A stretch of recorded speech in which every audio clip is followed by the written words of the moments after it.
అసలు మా అమ్మ అయితే ఇంట్లో ఒక్క నిమిషం కూడా కూర్చొని ఇచ్చేలాగా లేదు. ఏమైందంటే నా పక్కూరు అని చెప్పాను చూడండి, అదైతే మా చిన్నమ్మ వాళ్ళ ఊరు అనమాట. తనైతే మేకపిల్లలకి మేత వేయడం మర్చిపోయింది. సో మళ్ళీ రిటర్న్ రావాల్సి వచ్చింది. ఇన్నిసార్లు వచ్చినా కూడా ఈ ఫోటో అయితే ఎప్పుడు గమనించలేదు. ఇందులో మా అమ్మ ఎక్కడ ఉందో గమనించండి అండ్ గెస్ట్ చేసి కామెంట్ చేయండి గాయ్. చూద్దాం ఎంతమంది గెస్ట్ చేయగలుగుతున్నారో. ఇంకా ఎటు కూడా వచ్చామని చెప్పని మా అమ్మ అయితే చికెన్ మసాలా అయితే కొనక్కరమ్మంది. ఇంకా మా అమ్మ చెప్పక ముందే సాంబార్ మసాలా కూడా తీసుకున్నాను.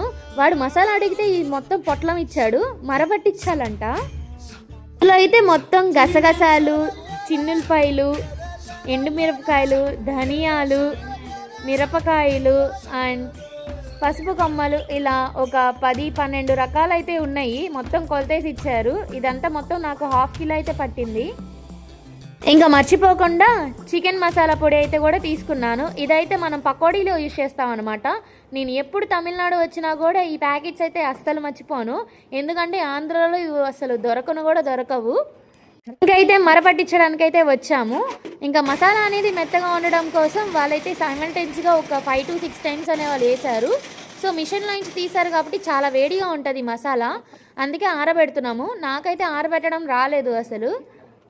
ఇంకా తినైతే ఏదో టెక్నిక్ యూజ్ చేసి మొత్తం నీట్గా ఆరబెడుతున్నాడు. ఇక్కడ వాళ్ళైతే అసలు కారపొడినే యూజ్ చేయరు, మొత్తం ఈ మసాలాతోనే సరిపెట్టేస్తారు.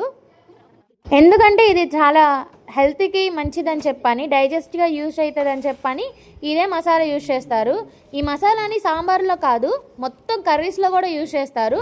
ఇంతకలు మీకు చూపించాను చూడండి చికెన్ మసాలా అని.